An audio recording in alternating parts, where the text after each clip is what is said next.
ரலியல்லாஹு தஆலா அவர்கள் கூறினார்கள், படைப்பினங்களில் வலிமை வாய்ந்த படைப்புகள் 10 படைப்புகள் உண்டு. அல்லாஹ் மலையை படைத்தான். மலை கடுமையானது. அதை உடைக்கக்கூடிய இரும்பு இரண்டாவது. இரும்பை உருக்கக்கூடிய நெருப்பை அல்லாஹ் படைத்தான். நெருப்பை அணைக்கின்ற தண்ணீர். தண்ணீரை தாங்கி செல்லக்கூடிய மேகம் அதைவிட வலிமை வாய்ந்தது. மேகத்தை விட காற்று வலிமையானது. காற்று மேகத்தை ஒதுக்கி விடுகிறது. காற்று, அந்த காற்றிலிருந்து மனிதன் தப்பித்துக் கொள்கிறான். காற்றை தன் வசப்படுத்தி அதிலே பயணப்படுகிறான். இப்படியாக காற்றை விட வலிமை மிக்கவன் மனிதன். மனிதனை விட வலிமை மிக்கது போதை.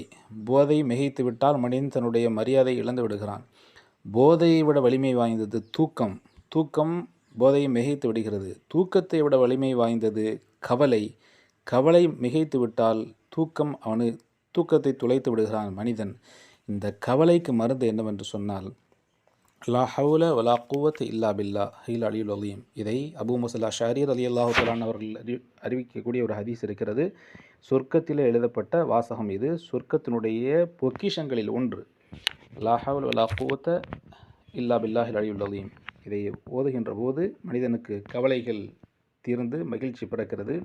கிட்டத்தட்ட நம்மளுடைய மார்க்கத்தின் பார்வையில் 99 வியாதிக்கு இதிலே மருந்து இருக்கிறது. ஆக அதிலே குறைந்தது கவலைக்கான மருந்து இருக்கிறது.